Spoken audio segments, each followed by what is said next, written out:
নমস্কার বন্ধুরা, আমি অনির্বাণ, আপনারা দেখছেন অনির্বাণ ফুড কিচেন। আজ আমি তৈরি করব একদম রেস্টুরেন্ট স্টাইলে বেবিকর্ন চিলি।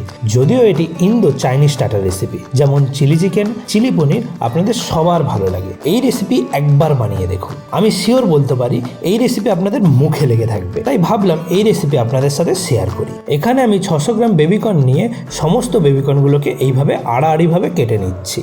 এইবার কেটে নেওয়া বেবিকর্নগুলো জলে সেদ্ধ করে নেব। বেবিকর্নগুলো এখনই প্রায় 10 থেকে 15 মিনিট ধরে সেদ্ধ করে নেব, কারণ বেবিকর্ন একটু শক্ত হয়, তাই এখন সেদ্ধ না করে নিলে ভাজার সময় অনেক সময় লাগবে। আর বেবিকর্ন শক্ত থাকলে এর কোনো রেসিপি খেতে ভালো লাগে না, মুখে যেন কচকচ করে। এর মধ্যেই আমি একটা গোটা ক্যাপসিকাম, 2টি মিডিয়াম সাইজের পেঁয়াজ, 4টি কাঁচা লঙ্কা, একটি গোটা রসুন এবং 2 ইঞ্চি আদা নিলাম। স্বাদের জন্য দিয়ে দেবো 1 চামচ লবণ।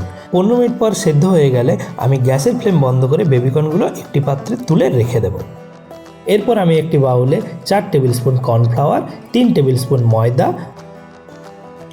Half tablespoon baking powder, half tablespoon কালো গোলমরিচ গুঁড়ো এবং হাফ টেবিল স্পুন লবণ দিয়ে তারপর পরিমাণ মতো জল দিয়ে ভালোভাবে মিক্স করে নেব। তবে খেয়াল রাখবেন যেন কোনো ভেতরে বাতাসের বুদবুদ না থাকে।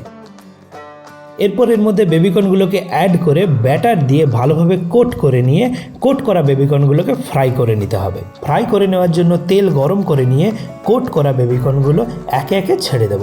তবে অবশ্যই একসাথে ছাড়বেন না, না হলে দলা পাকিয়ে যাবে। পুরোটা চারিপাশ ভালোভাবে মুচমুচে করে ফ্রাই হবে না। সমস্ত বেবিকর্ন দেওয়া হয়ে গেলে মিডিয়াম ফ্লেমে 4 থেকে 5 মিনিট উল্টে পাল্টে ভেজে নিতে হবে, যতক্ষণ না বেবিকর্নগুলো ক্রিস্পি এবং গোল্ডেন ব্রাউন কালারের না হয়ে যায়। আপনারা দেখতে পাচ্ছেন আমার বেবিকর্নগুলো ভালোভাবে ফ্রাই হয়ে গেছে, একদম ক্রিস্পি এবং গোল্ডেন ব্রাউন হয়ে গেছে। এখন আমি একটি ছান্তা দিয়ে তুলে একটি বাউলে রেখে দেবো। এরপর একটি গরম কড়াইতে দিয়ে দেবো 4 টেবিল স্পুন তেল। এরপর আমি ফাইনলি চপ করা 2টি পেঁয়াজ তেলের মধ্যে দিয়ে দেবো। সাথেই দেবো 2টি চপড কাঁচা লঙ্কা এবং 1 টেবিল স্পুন রসুন পেস্ট, 1 টেবিল স্পুন আদার পেস্ট। এরপর এগুলোকে কষিয়ে নেব। এখন আমি সামান্য ফ্রেশ ধনেপাতা দেবো। সমস্ত মশলাগুলোকে ভালোভাবে স্টির করে নেব। মশলাগুলো থেকে তেল ছেড়ে দিলে আমি 3 টেবিল স্পুন সয়া সস এবং 3 tablespoon chilli sauce, half tablespoon লবণ ও 1 টিস্পুন চিনি দিয়ে দেবো। এবার ভালোভাবে স্টির করে নিতে হবে। স্টির করে নেওয়ার পর আমি 1 টিস্পুন গোলমরিচ গুঁড়ো দিয়ে দেবো। মশলাগুলো থেকে আবার তেল আলাদা হয়ে গেলে আমি 1 টেবিল স্পুন অ্যারারুট ও সামান্য গোলমরিচ গুঁড়ো জলে গুলে দিয়ে দেবো গ্রেভি মোটা করার জন্য।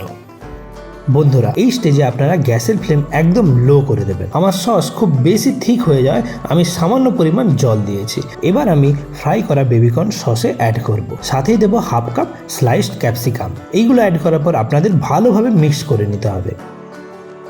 2 মিনিট পর আমি সামান্য চপ ফ্রেশ ধনেপাতা অ্যাড করব।